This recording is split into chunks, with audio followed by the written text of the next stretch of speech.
Eu consagro a Ti, Virgem Maria, esse momento de reflexão. A Senhora que é a Senhora do sábado, peço, Mãezinha, interceda por cada filho e filha que nos ouve, que nos vê nesse momento. Interceda por mim, Mãe, para que o Teu Filho Jesus coloque as palavras certas na minha boca. Cubra-nos com Teu manto, Mãe. Seja a presença conosco, nos levando ao entendimento profundo da palavra de Deus. E já no início dessa pregação, de forma atípica, mas me vem essa inspiração, que desça sobre você, sua família, em especial sobre a sua atenção, sua cognição, sua audição, para que você seja liberto das distrações e preste atenção na palavra. A bênção do Deus Todo-Poderoso, Pai, Filho, Espírito Santo. Amém. Nossa Senhora, sede da sabedoria, rogai por nós. Se o rincão tivesse cheio, eu ia falar, podemos nos sentar. Mas como somos só nós, vocês fiquem à vontade. Se quiserem sentar, tá? Se quiser, o Júlio já está sentado, né, Júlio? Bom dia, irmãos músicos. Obrigado pela presença de vocês. Tão bonita a oração, né? Bom dia também aos nossos cinegrafistas, a equipe da TV. E a você que nos acompanha pelo Sistema Canção Nova de Comunicação. Estou muito feliz de poder já nessa manhã estar pregando, poder pregar para vocês. E eu agradeço até os músicos, eu confesso que eu me enganei no horário, achei que a pregação era às 9, começaria até às 10 para as 9, né? Trazer um pouquinho, porque nesse tempo de pandemia os horários são atípicos também, né? Na época normal, quando os acampamentos acontecem, as pregações sempre começam às 9 de manhã. Mas enfim, o bom é que nós estamos juntos, eu me alegro muito, e eu já quero afirmar no início dessa pregação, vou pedir depois até, não sei se o Júlio conhece a música, não lembro, acho que na live quem tocou foi o Biscuit, aquela canção que fala que Deus nunca nos abandona, né? Nunca te abandonará. Se não conhece, não tem problema, que é do Padre. Se conhecer, eu vou pedir para você dedilhar e no final a gente executar ela. Mas enfim, foi nada combinado, então se não der, não tem problema. Gente, o tema de hoje é muito singular. Nós estamos dentro do acampamento Curados para Amar. E eu vou até me mexer um pouquinho aqui. Acho que não tem problema, né, meninos? Mesmo nós estamos estando em poucos aqui, num espaço reduzido. No acampamento Curados para Amar desse ano, a Graziele Laconete, responsável do evento, e os irmãos do evento tiveram uma inspiração linda, gente. E uma inspiração, sabe, certeira para esse tempo. Falar sobre a solidão, como lidar com a solidão, como se administrar num contexto de solidão, sobretudo porque a gente está dentro do isolamento social, né? O isolamento social, obviamente, ele favorece muito a solidão, ele favorece esse sentimento que dói na alma, né? Esses dias eu tenho recebido muitas mensagens de pessoas idosas que, padre, eu não tenho muita família, ou eu tenho um filho que trabalha na saúde que não pode me ver. Padre, eu estou há 4 meses sozinha dentro de um cubículo, de um apartamento, eu não saio, eu não tenho vida social. E isso, se a gente não reage com os instrumentais certeiros, isso vai adoecendo a gente, né? A gente vai sentindo o baque dessa solidão mesmo. Talvez você que me acompanha agora esteja se sentindo só. Talvez você que me acompanha agora esteja fechado num apartamento e não aguenta mais, né? Esses dias eu falava com a minha irmã e ela me disse, Adriana, eu não aguento mais ficar dentro de casa. Tem dia que dá vontade de gritar e sair gritando pela rua, né? Porque são 4 meses, mais até 4 meses, né? Sobretudo quem tem a natureza muito relacional, né? Que gosta de conversar, que gosta de gente, que gosta de sentir a vida pulsando em si, nos outros, é muito difícil. Talvez você hoje, filho querido, filha querida, esteja se debatendo, esteja sofrendo diante da solidão. Solidão causada pelo isolamento social? Sim, mas a solidão também por outras matrizes, realidades que aconteceram na sua vida, você talvez se sentindo só, porque você foi abandonada por pessoas, abandonado, foi traído, você se sentindo só porque você perdeu o seu marido e hoje você é viúva, perdeu a sua esposa e hoje você é viúvo. Solidão porque você sente que as pessoas não te entendem, não te interpretam bem. Gente, essa questão da solidão, ela é tão subjetiva e tão complexa que muitas vezes você pode estar dentro de uma casa com muitíssimas pessoas e ali nessa casa se sentir só. E ali nessa casa, talvez você mesmo. Talvez você esteja, padre, eu sou casada, eu sou casado, eu tenho filhos, eu vivo situações, sempre estou cheio de gente, é criança, é comida para fazer, é tantas realidades, mas eu me sinto só, padre. Eu durmo do lado do meu esposo, da minha esposa, mas eu me sinto só. Eu me sinto sempre, infelizmente, dominado pela solidão. E solidão não quer dizer só o fato de você estar circundado de pessoas, né?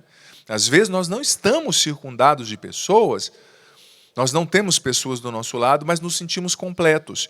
E às vezes nós estamos circundados de pessoas e nos sentimos vazios.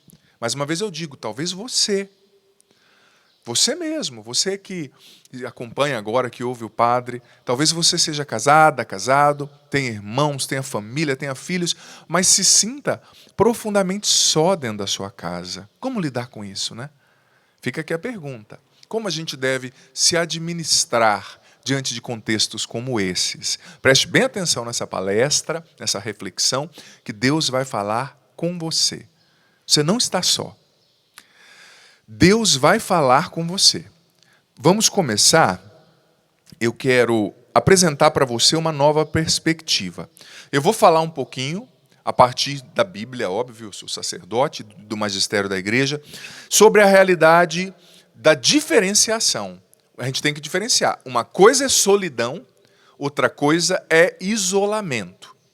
O isolamento, ele é sempre kamikaze, ele é sempre narcisista, ele acaba sendo, como disse São João Paulo II nas catequeses sobre a teologia do corpo, um suicídio afetivo. Solidão é uma coisa, isolamento é outra.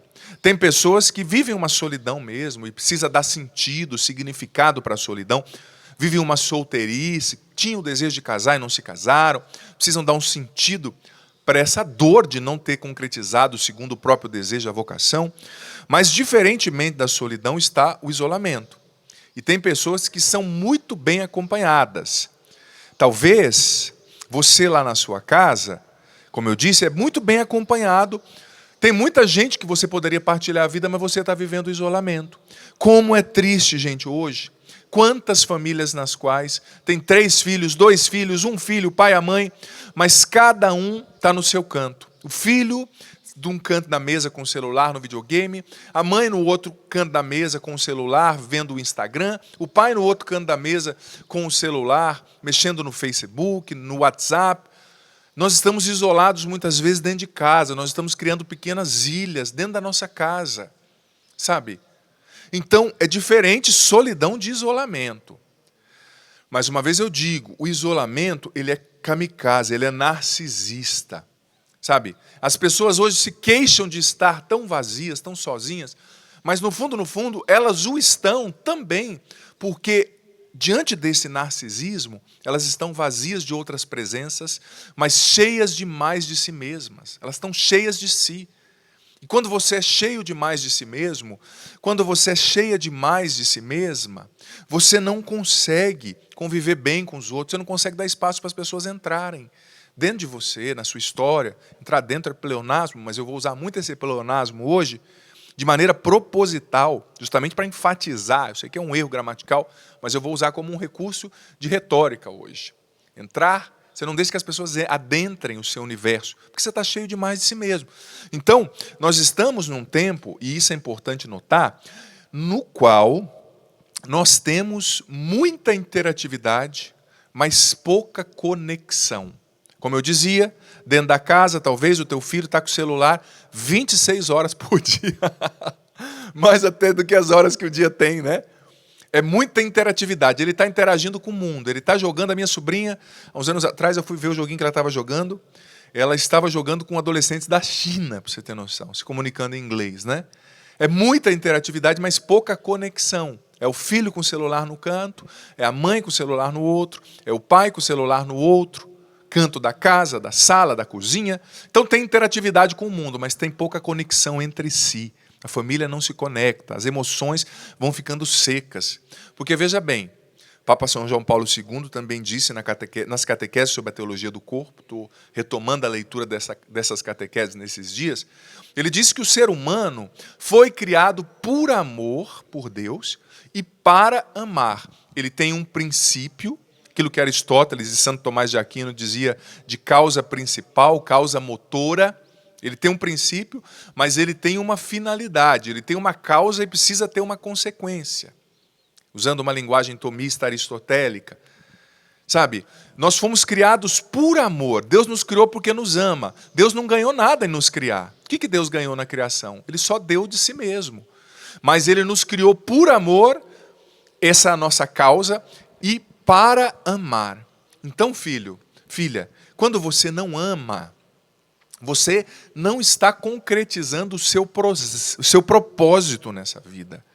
Quando você não ama, não se deixa amar e não ama de verdade, não se esvazia para amar a Deus, os outros, a si mesmo, você começa a morrer por dentro, você começa a ficar seco, porque você está contradizendo a sua finalidade, você está contradizendo o seu propósito de vida, sabe? Você está contradizendo aquilo que você foi feito para ser. Você contradiz. E por isso que tem tanta gente seca por dentro. Por isso que tem tanta gente morrendo por dentro. Talvez você que me acompanha, seja muito bonito por fora, tenha roupas bonitas, brinco combinando com a bolsa, o cabelo fantástico, mas talvez por dentro você esteja vivendo como uma terra árida, seca, sem água, sem vida. Por quê? Porque está faltando amor. E quando falta amor, e esse isolamento se estabelece, você sabia que a gente caminha para o desespero. Quando falta amor, o ser humano começa a se desesperar. Essa solidão, que não é solidão, é isolamento, melhor dizendo, ela vai desesperando a gente, sabe? Infelizmente, nós do século XXI colhemos os frutos do pós-guerra, sobretudo com a teoria de um filósofo existencialista ateu chamado Jean-Paul Sartre, que dizia que o inferno é o outro, que as relações sempre roubam de nós a liberdade. Infelizmente, esse pensamento de Sartre, ele persistiu por muitos anos nas maiores cátedras, no sentido de cátedra universitária, nas maiores universidades do mundo, e formou o pensamento da sociedade. Então, a nossa sociedade é extremamente aquilo que o Papa Francisco disse na Gaudete et Exsultate, autorreferencialista. Nós só olhamos para nós, é um isolamento total. Nós estamos cada vez mais insensíveis para perceber as necessidades dos outros. E nós vamos morrendo por dentro. Por quê? Porque está faltando amor. Quando falta amor, o ser humano caminha para o desespero. Como eu disse, o pensamento de Sartre, ele continuou por muito tempo e continua. Que é aquele pensamento que o outro é um inferno, o outro só me prejudica. Então, se a minha esposa não me dá mais o que eu quero, eu largo para ficar com a vizinha 30 anos mais nova, 20 anos mais nova. Eu descarto a minha esposa que deu a vida por mim, que tem as rugas que tem por causa de mim, por causa da nossa relação, que criou os meus filhos, mas eu descarto porque o que importa é o meu prazer momentâneo. As pessoas confundem felicidade com o prazer momentâneo, e não é felicidade isso é imaturidade, é um pecado grave, sabe? Mas, graças a Deus, o Papa Paulo VI conclamou, e alguns filósofos personalistas ali começaram a criar, no personalismo cristão, um antídoto para combater esse pensamento de Sartre, do isolamento, que o outro é um inferno, que tudo tem que ser o que eu quero. Graças a Deus, esses filósofos, por exemplo, Emmanuel Mounier, Gabriel Marcel, Etienne Gilson, depois o Jacques Maritain, ou Maritain, que começaram a desenvolver o personalismo cristão. Eu gosto demais desses filósofos, e quando eu era diácono ainda, que eu escrevi meu primeiro livro, Construindo a Felicidade, eu o construí com base em Gabriel Marcel, Emmanuel Mounier, que é esse filósofo personalista cristão, e o Martin Buber, que também é personalista, judeu, mas muito bom. Eu já gosto demais dessa linha, e eu vejo que ela é uma resposta, sabe? Porque para vencer o isolamento narcisista, a gente precisa desenvolver a empatia e a comunhão. A empatia e a comunhão. Por causa, filho, da ditadura do politicamente correto, A gente está cada vez mais firidento. Olha, para nós que pregamos é dificílimo. Nada pode falar, tudo machuca demais. Olha, o padre distratou. Tudo está muito sensível, né? Só que ao mesmo tempo nós estamos tão sensíveis para coisas banais, mas estamos perdendo a sensibilidade para coisas essenciais. Sensibilidade para com o outro, para com a necessidade das pessoas, para com a necessidade de quem está dentro de casa. Tem tanta gente, me perdoe, que está agindo de maneira hipócrita, brigando na internet porque tal pessoa distratou tal classe minoritária, mas esquece de ver que dentro de casa a esposa está morrendo por falta de amor, o esposo está morrendo por falta de atenção, a criança está precisando do teu toque, do teu beijo, que você pegue ela no colo, pai, mãe. Às vezes a gente é tão hipócrita, né?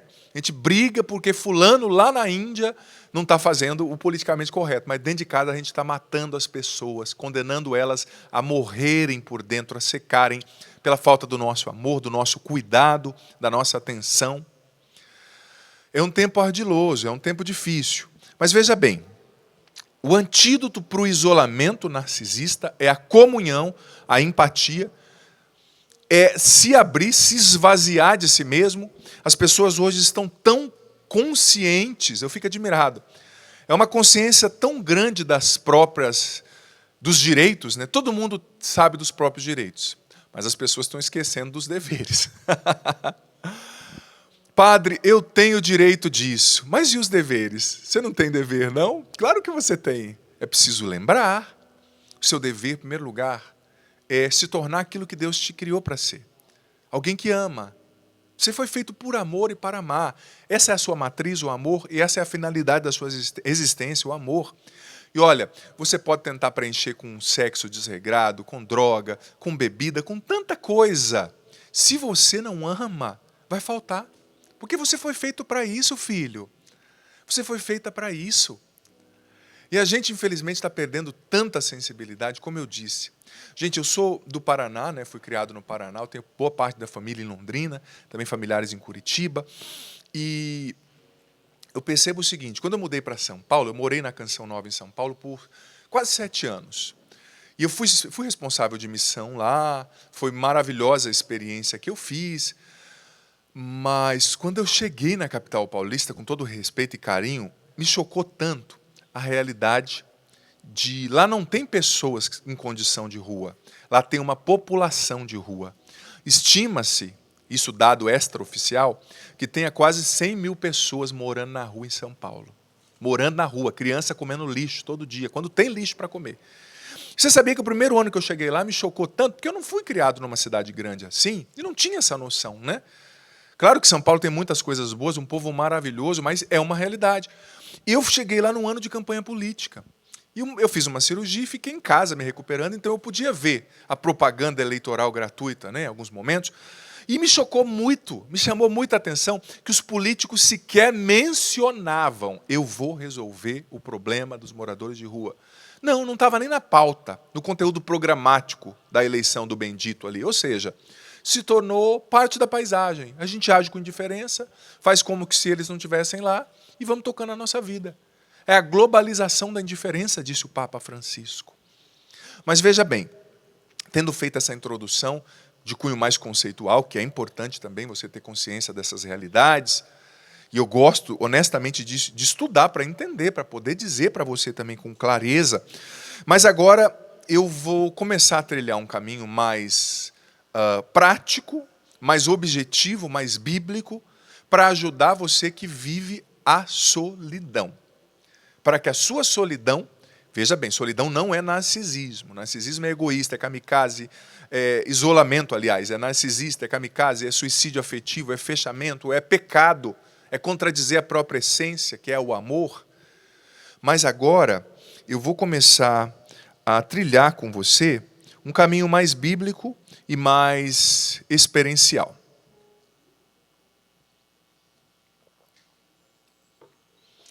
Se você tiver com a sua Bíblia, olha, eu estou achando que quando eu voltar a pregar os acampamentos, eu vou sentir uma diferença, e os padres também, porque a gente está acostumado, eu mesmo, né? Gosto muito de brincar, já pega a sua Bíblia, levanta a sua Bíblia, olha para quem está do seu lado. E a gente está perdendo, muito obrigado, a gente está perdendo essa pegada, né? De, que nem agora, dá vontade de falar, abra a sua Bíblia, mas quem abre a Bíblia? Só se fossem cinegrafistas ali. A Salete e o Márcio, é verdade, obrigado, viu? Os dois ali estão dando essa força para o padre, né? Para o padre não se sentir só, já que eu estou falando de solidão. Vamos falar de solidão, então. Como lidar com a sua solidão? Você que se sente só por uma situação de vida, uma viuvez, o filho que morreu, o marido que não te dá atenção, essa carência que vai te comendo por dentro. Você que se sente só e precisa administrar a sua solteirice, muitas pessoas estão nessa condição de solteirice, né? Não é mais uma opção, é condição. E você sabia, eu esqueci de trazer o livro para mostrar, te peço perdão. Mas você sabia que eu escrevi um livro, há 2 meses eu lancei, se chama Curar e Restaurar o Masculino. Uma jornada de cura pela masculinidade. É um livro profundo, de cura interior para os homens, que apresenta um caminho fantástico, modelos de masculinidade bíblico. Eu citei muito Davi, Paulo, São José, e também a masculinidade bíblica, o que é ser homem na Bíblia. Um caminho de cura para o homem, muito profundo. E para fazer esse livro, eu estava estudando e percebi que, por exemplo, hoje, muitas mulheres, por exemplo, estão na condição de solteirice e não se casam. Não é nem porque elas não são boas o bastante, não é nem porque elas não são bonitas ou legais, mas, infelizmente, eu cheguei a conclusões estatísticas, vendo estatísticas nesse livro, que muitas mulheres hoje não se casam. Falei isso no meu programa há poucos dias, porque, infelizmente, está acontecendo um genocídio de homens. Você acredita? Parece que o diabo quer destruir a família, começando a destruir o homem.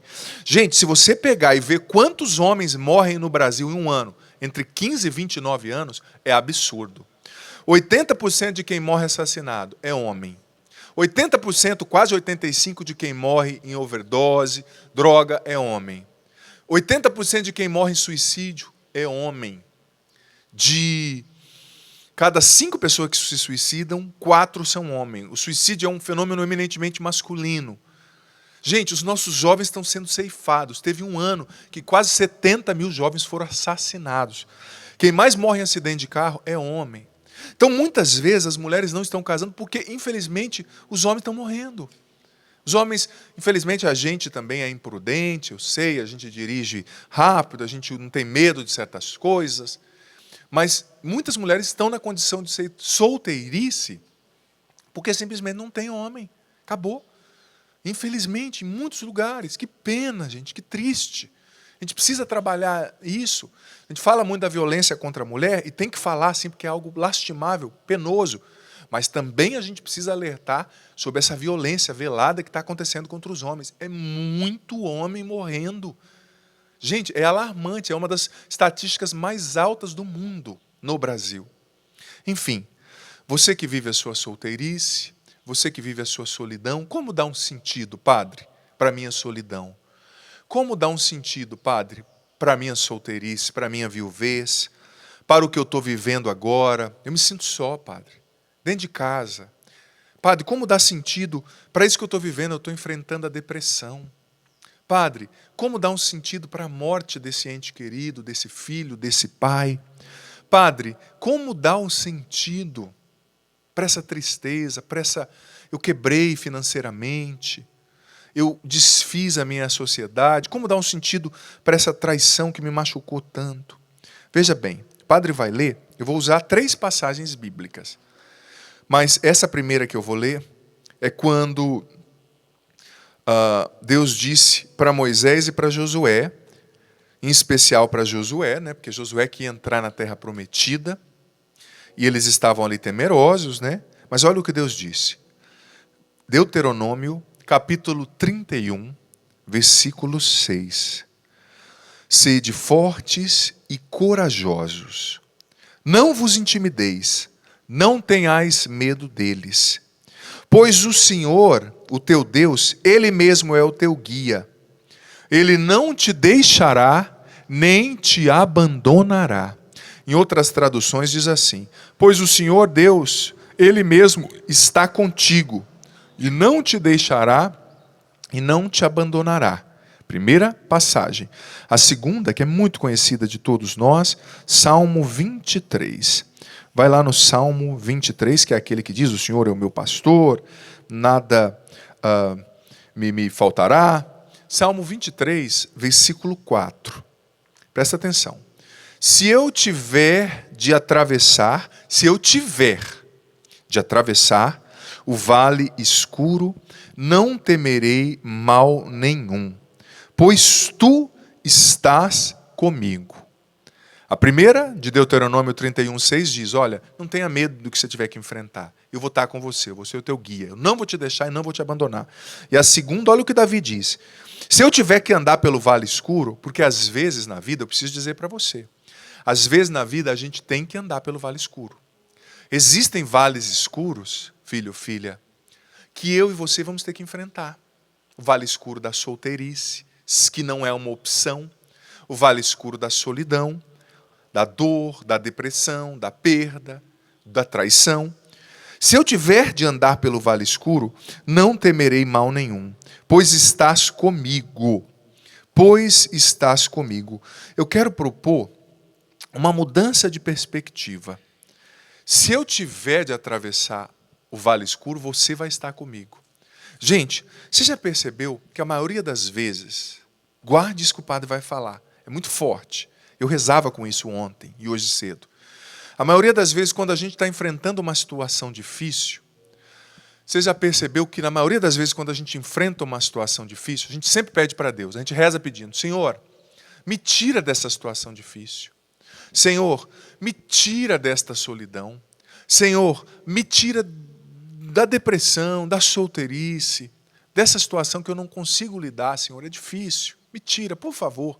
Ou, usando o português clássico, tira-me dessa situação, né?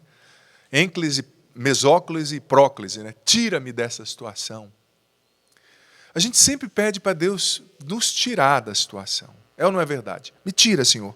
Mas a Bíblia hoje está nos dando uma nova perspectiva. Nem sempre a gente tem que pedir para Deus tirar a gente das situações. Porque tem coisas que eu e você temos que passar. Tem coisas que Deus permite, filho, filha, justamente para forjar o nosso caráter, para nos fazer crescer na humildade, na caridade, na fé, para nos tornar mais parecidos com Deus. Mas você sabia que todas as vezes que você pede só Deus me tira dessa situação, você fica preocupado, querendo sair dessa situação, você fica agitado, você perde o sono, você muitas vezes se angustia, mas a postura da gente tem que ser outra. Não tem que dizer, Senhor, me tira da situação, tem que dizer, Senhor, entra nessa situação. Eu vou usar o pleonasmo de novo de propósito. Entrar dentro. Se entrar já é dentro, mas eu estou usando o pleonasmo de propósito. Entra dentro dessa situação. Entra comigo nessa situação. Porque se você só pede, Senhor, me tira, me tira, me tira, você está brigando com o processo. Você está brigando com a situação. Isso te desespera. Mas quando você fala, Senhor, entra comigo nessa situação, vem viver comigo, esteja comigo nessa situação, se eu tiver de atravessar o vale, diz Davi, eu não vou ter medo, o Senhor está comigo. Entra nessa situação, enfrenta comigo essa depressão, enfrenta comigo essa solidão, a perspectiva é outra. Você não está lutando contra o processo que você tem que viver. Você está convidando Deus para fazer parte dele. Sabe? E Deus é muito educado. Talvez Ele esteja aí, à porta do teu coração, só esperando o convite. Ele é respeitoso. Ele não vai entrar se você não convidar. Mas Ele prometeu, eu quero estar com você. Isaías 43, no versículo 3 e 4, Deus diz, se você tiver que atravessar a água, eu estarei contigo. E o rio não vai te submergir. Ele não está dizendo, eu vou te tirar da água e você vai ficar surfando, ou dando uma volta ali de escuna, de lancha. Não. Ele está dizendo, se você tiver que atravessar a água, eu estarei contigo. Os rios não vão te submergir. Se você tiver que andar pelo fogo, eu estarei contigo. O fogo não vai te queimar. Isaías 43. Então veja bem, Deus não vai tirar todas as dificuldades da nossa vida, não vai, porque isso seria empobrecer demais a nossa condição humana. As dificuldades, elas servem para o nosso propósito de vida. Deus usa, filho querido, filha querida, da dificuldade que você está enfrentando hoje, você. Ai, Padre, você não sabe como está meu coração. Ai, Padre, eu queria tanto me livrar dessa situação, Padre. É assim, a gente quando sente dor, a gente quer arrancar, né? Eu lembro quando meu pai descobriu o câncer, a primeira coisa que ele fez, ai, doutor, faz essa cirurgia, tira esse negócio dentro de mim. O doutor falou, calma, seu Vilmar, a gente tem que fazer a químio, a rádio, diminuir o tamanho do tumor. No processo, quando o tumor estiver pronto para ser retirado, a gente retira. Agora, se eu retirar agora, pode espalhar e dar uma metástase. Não é assim, seu Vilmar. E meu pai entendeu, graças a Deus, sabiamente viveu o processo, né? Mas existe um processo, não dá para você arrancar tudo. Sabe essa dor que você está vivendo hoje? Essa solidão, esse desespero, essa dor de ter perdido alguém, esse sentimento de culpa, de inferioridade, esse medo, Deus está com você nessa situação. Ele vai te ajudar a enfrentar essa situação. Ele não desiste de você, Ele não te deixa e nem te abandona, nunca. Sabe, convida, Senhor, entra nessa situação. Senhor, enfrenta essa situação comigo. Convida Deus agora. Ele prometeu, Ele é fiel para cumprir, filho querido, filha querida. Ai, Padre, ninguém me entende. Ah, Deus te entende. Como Ele te entende? Você não tem noção. Quanto que Ele entende você, filho querido, filha querida. Entende demais. Então a perspectiva tem que ser essa. Senhor, entra nessa situação. Porque, veja bem, mais uma vez eu digo, quando você luta contra o processo, contra o que está acontecendo, me tira, Senhor, me tira da solteirice, que venha alguém para eu casar. Me tira, Senhor, dessa solidão. Me tira, Senhor, da depressão. Você vai ficando agitado. Isso não ajuda. Você perde sono, você se preocupa, você se desespera. Agora, quando você aceita o processo. Não, essa depressão aconteceu. Eu tenho que enfrentar. Paciência. Eu perdi meu filho, já aconteceu. É duro, mas eu tenho que recomeçar. Meu marido me deixou, mas é a vida. Eu tenho que recomeçar e continuar vivendo. Quando você aceita o processo e convida Deus para entrar na situação, aí você dá um sentido novo para a situação, um sentido novo para a dor, um sentido novo para a solteirice, um sentido novo para a depressão, mais cheio de esperança, mais cheio de sentido, de fé, mais leve. Às vezes a gente enfrenta os sofrimentos, filho querida, filha querida, filho querido, de maneira muito pesada. Isso vai prostrando a gente. Eu não podia estar ansioso, mas você está. Calma. Aceita o processo. A sua cabeça demorou meses, talvez anos, para chegar nessa estafa ansiosa, esse pensamento acelerado, esse desgaste psíquico. Então ela não vai sair em um dia, no estalar de dedos, não. É preciso ter calma, viva o processo, mas viva as suas batalhas, lute as suas lutas com Deus, chamando Deus para dentro do processo. Veja bem, se Deus nos tirasse instantaneamente de todas as nossas dificuldades, nós nunca atingiríamos o nosso potencial máximo. Se Deus te tirasse instantaneamente de todos os problemas, você sempre seria uma pessoa superficial, mediana e poderia perder até mesmo a sua salvação. Se Deus te tirasse de todas as dificuldades, nós nunca atingiríamos o nosso potencial máximo na vida. Deus quer fazer da tua vida uma pregação viva, quer fazer de você um testemunho, quer manifestar a glória dele através de você, o favor dele na tua vida, para que todos reconheçam.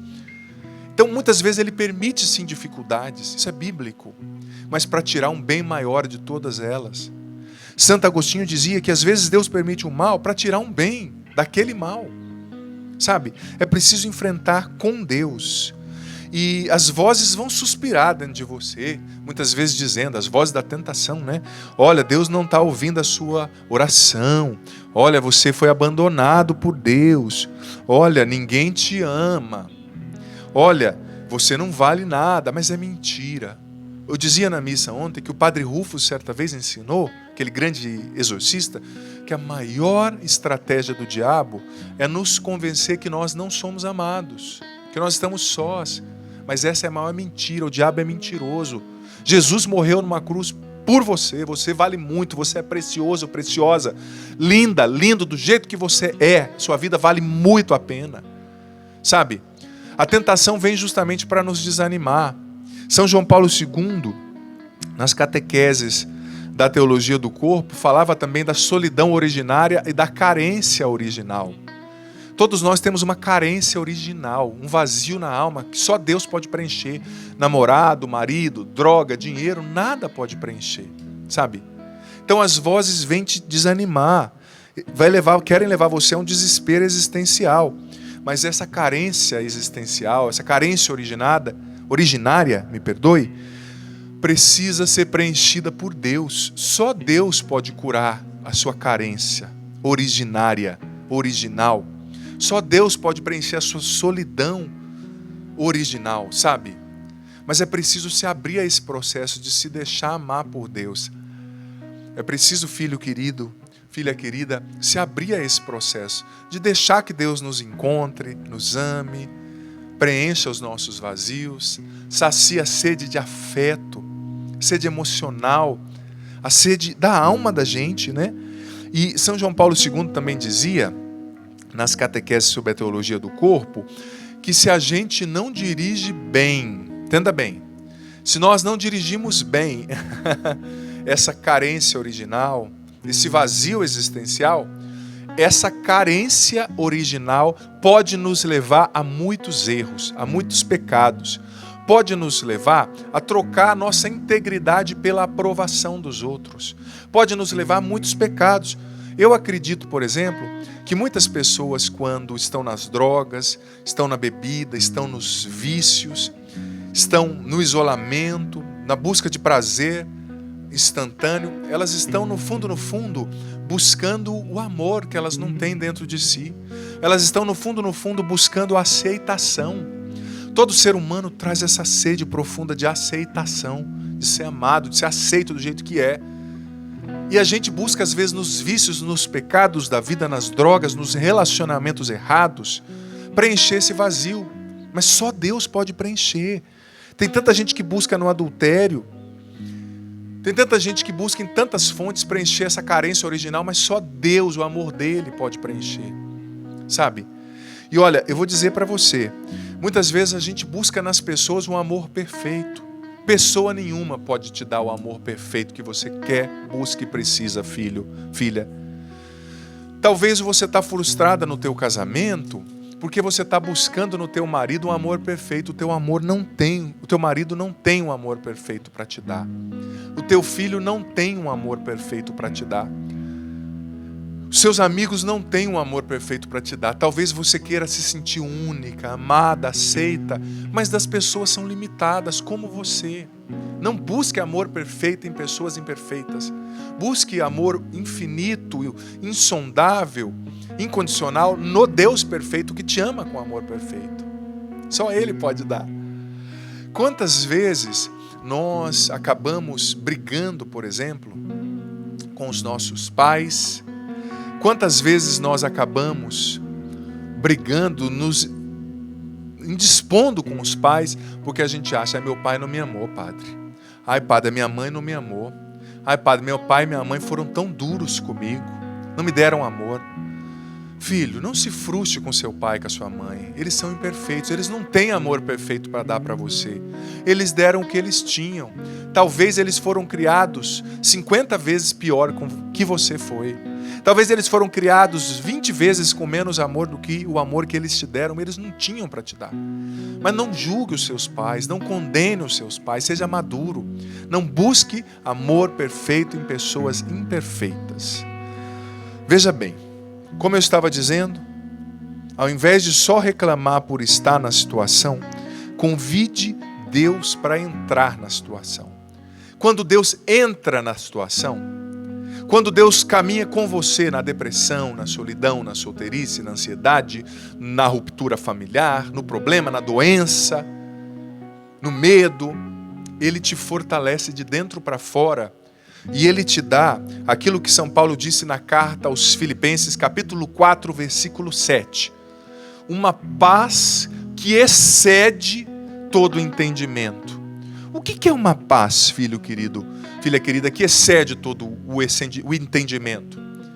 É uma paz que ninguém pode entender, que as pessoas de fora olham e falam, nossa, como essa pessoa está em paz nesse sofrimento? Nossa, essa pessoa está com câncer e está em paz. Nossa, essa pessoa está sofrendo essa traição e está em paz. É uma paz que excede o entendimento. É maior do que a capacidade de entender, sabe? As pessoas olham e não entendem, falam, meu Deus, como esse padre consegue sorrir, sofrendo essa situação? Como aquela mulher consegue estar em paz, tendo o marido traído e feito tudo aquilo com ela? Como essa mãe consegue estar em paz, tendo perdido o seu filho? Como essa pessoa consegue estar em paz? Por que essa pessoa está em paz? Porque ela chamou Deus para entrar na situação. E Deus está caminhando com ela e ela está recebendo essa paz que excede o conhecimento, o entendimento. E veja bem, muitas vezes nós não seremos tirados dos nossos sofrimentos, somente tirados. Deus, ele não evita, ele não vai impedir todas as coisas ruins de acontecerem na sua vida. Tem coisas que vão acontecer, sabe por quê? Porque você é um ser humano, você é uma criatura imperfeita. Eu dizia ontem na homilia da missa que querer uma vida humana sem sofrimento e sem imperfeição é o mesmo de querer uma roda quadrada. Você não é Deus. Você e eu somos humanos, criaturas, sujeitos à impermanência, à infinitude, ao sofrimento, às intempéries dessa vida. Mas olha, você precisa convidar Deus para dentro do fogo com você. Padre, mas esse fogo da provação está ardendo tanto. Padre, esse fogo da provação está acabando comigo. Convide Deus para dentro dessa provação, para dentro desse fogo. Sabe uma passagem que ilustra isso, que eu acho fantástica, que ensina que a gente tem que caminhar na fé e não na visão? A fé é a certeza do que não se vê, diz a carta aos Hebreus, capítulo 11, versículo 1. A passagem fantástica que ilustra isso no meu ponto de vista é aquela dos 3 jovens na fornalha, Daniel 3. Você conhece essa passagem bíblica? É linda demais. Se você puder, leia Daniel capítulo 3. 3 jovens que estavam no exílio da Babilônia, o povo de Deus estava exilado, e lá imperava o rei Nabucodonosor. O rei Nabucodonosor fez uma grande estátua de si mesmo, ele se considerava um deus, era muito normal com os deuses, com os reis persas naquela época. Ele fez uma grande estátua de si mesmo e ele disse, olha, todas as vezes que tocar a flauta, os instrumentos musicais, todos têm que se ajoelhar diante da estátua e me adorar. Quem não fizer isso vai ser precipitado na fornalha de fogo ardente. Mas aqueles jovens eram judeus, hebreus, e era proibido na lei judaica adorar um ídolo, né? Que é diferente de uma imagem do santo. O ídolo era um Baal, era uma imagem de ferro que você criava de ouro e ficava ali se perfurando com faca na frente e pedindo para aquela imagem me cura. Na imagem do santo a gente lembra daquele santo que foi fiel a Jesus e entende que a gente precisa amar Jesus como aquele santo amou. É diferente, pede a intercessão dele. Veja bem, aqueles jovens não se prostraram diante da estátua do rei Nabucodonosor. Então, sempre tem os cuviteiros de plantão, os fofoqueiros, né?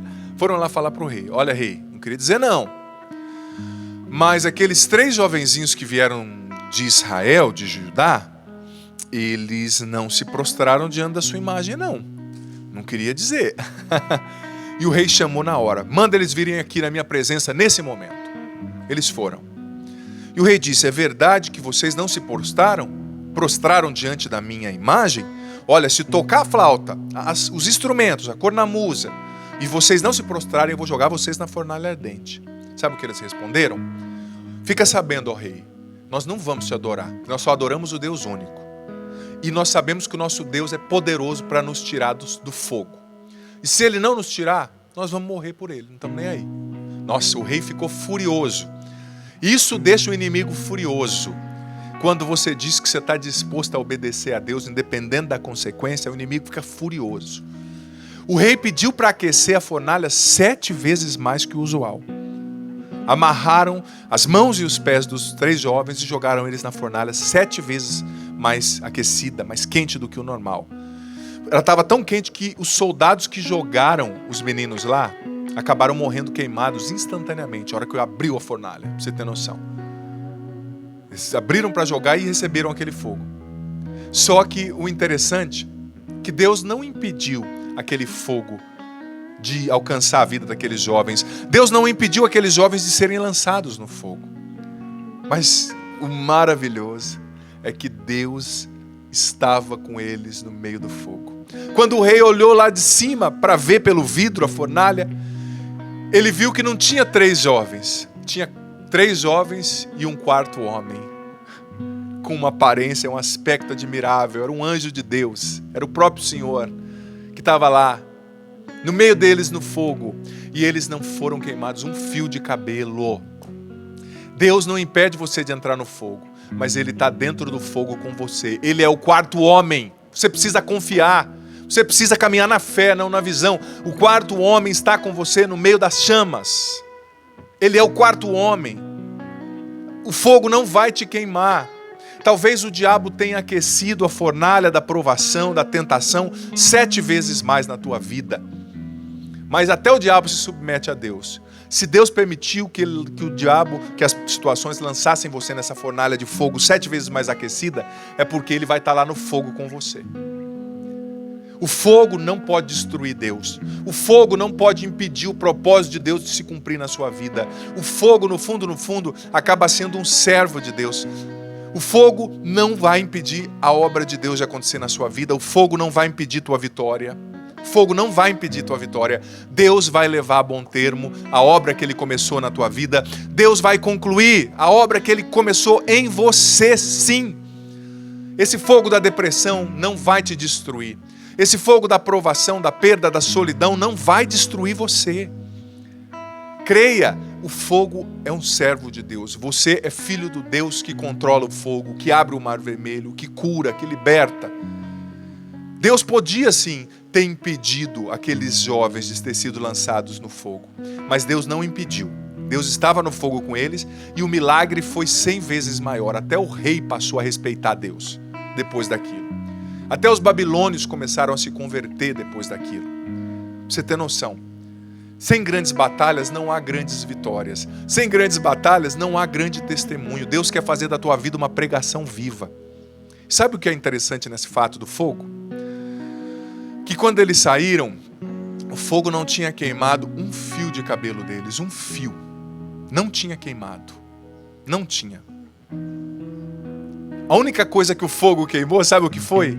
Foi a corda, as cordas que prendiam as mãos e os pés deles. Ou seja, Deus está usando esse fogo não para queimar você, mas para queimar os vícios que te prendiam, a corda na mão, no pé.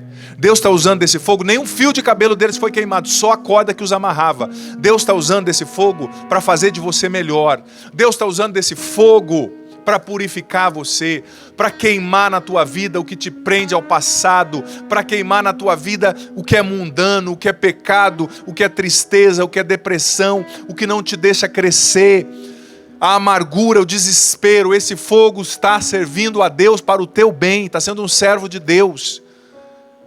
Mas olhe para Deus no meio desse fogo. O fogo está servindo o propósito de Deus na sua vida, mas você precisa chamar Deus, entra nesse fogo comigo. Você precisa chamar, Senhor, me ajuda. O fogo vai queimar a corda que prende o teu pé, a tua mão, as tuas emoções, a tua mente.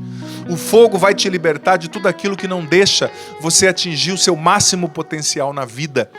Você tem dons que você nem imagina que estão dentro de você. Existem dons lindos, filho querido, filha querida, que você nem imagina, mas eles estão dentro de você. Habilidades, dons, coisas lindas. Mas é o fogo que vai queimar o que te prende, que vai fazer sua essência florescer, seus dons virem à tona.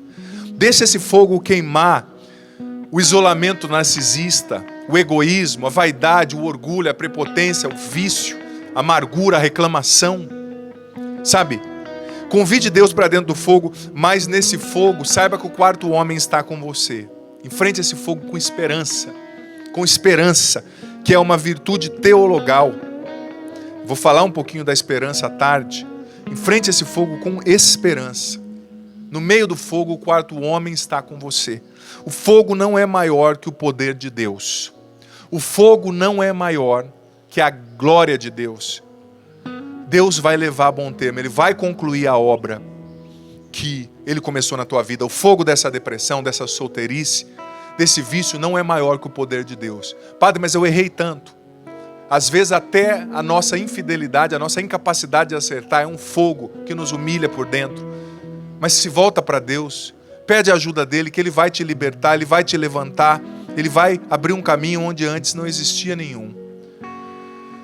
Você me acompanhando agora, ouvindo os acordes dessa canção, eu gosto sempre de fazer assim. Ouvindo os acordes dessa canção, o padre vai ficar alguns segundos, um minutinho em silêncio, para que você reflita e para que você convide Deus para entrar dentro do fogo com você. O padre vai fazer um minutinho em silêncio, enquanto, se possível, eu peço para os nossos irmãos também cinegrafistas pegarem uma imagem bonita que ajude você a rezar, do Pai misericordioso ou do crucificado. E você vai convidar, vendo aí a imagem do Pai misericordioso ou do crucificado: Senhor, entra nesse fogo, me ajuda. Nesse minutinho de silêncio, ouvindo os acordes, eu creio que você vai estar fazendo agora a sua oração, pedindo ao Pai.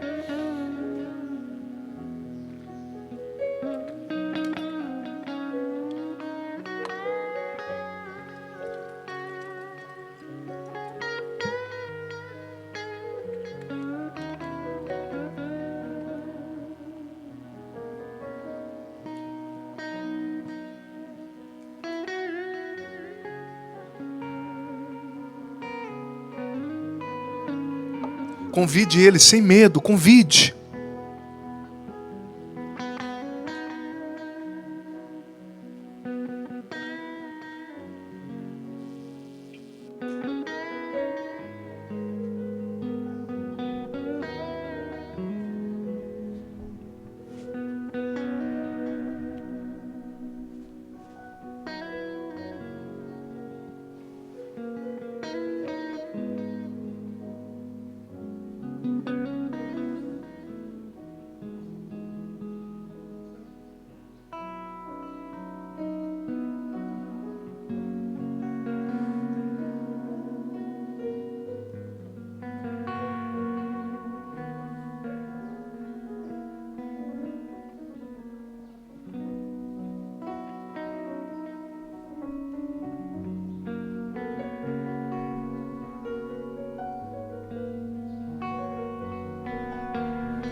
Por mais que falem que tu não vais conseguir, por mais que digam que tu não és capaz, confia em Deus e assume sua promessa, que Ele vai te levantar. Por mais que a noite demore a passar, e a angústia e a dor prostrem teu coração, espera em Deus, siga em frente, a tristeza não é teu lugar. O choro pode durar uma noite, mas a vitória vem pela manhã. Se a angústia e o medo tiraram a paz do teu coração, existe um Deus que nunca te deixa. O choro pode durar, o choro pode durar uma noite, mas a vitória vem pela manhã. Se a angústia e o medo tiraram a paz do teu coração, existe um Deus que nunca te deixa e nunca te abandonará, nunca te abandonará, nunca te abandonará, nunca te abandonará e nunca te abandonará, nunca te abandonará, te abandonará. Eu te peço, Senhor, toca o nosso coração nessa manhã e tira, Senhor, de nós o medo, tira de nós a solidão. Jesus, quantas pessoas feridas nessa manhã pela tristeza, quantas pessoas feridas pela depressão, quantas pessoas feridas pela angústia, pela solidão. Jesus, cura agora profundamente pelo poder do teu nome, com o teu amor. Pai, em nome de Jesus, eu te imploro, batiza no teu amor agora cada um de nós, cada pessoa que nos acompanha. Pai, em nome de Jesus, cura a nossa solidão originária, nossa carência originária com o teu amor agora, Pai, em nome de Jesus. Onde faltou amor na nossa história, na nossa infância, preenche agora com teu amor perfeito, Pai, em nome de Jesus. Onde sobraram acusações, críticas, traições, preenche agora com teu amor perfeito, Pai, em nome de Jesus. Preenche o nosso ser, preenche o nosso coração, a nossa mente, a nossa alma. Cura-nos com teu amor, Pai, em nome de Jesus. Liberta-nos de tudo aquilo que não é teu. E Pai, em nome de Jesus, nós te convidamos, entra conosco neste fogo, seja o quarto homem na nossa vida, entra conosco nessa provação, entra conosco nesse processo de solteirice, de solidão, de perda, de desespero, de recomeço. Esteja conosco, Pai, na fornalha ardente, nos livrando do fogo. Esteja conosco, Pai, nos libertando. Em nome de Jesus, batiza-nos no teu amor. O choro pode durar uma noite, mas a vitória sempre vem pela manhã. O choro pode durar uma noite, mas a vitória vem pela manhã. Se a angústia e o medo tiraram a paz do teu coração, existe um Deus que nunca se deixa e nunca te abandonará, nunca te abandonará, nunca te abandonará, nunca te abandonará e nunca te abandonará, nunca te abandonará, nunca te abandonará, nunca te abandonará.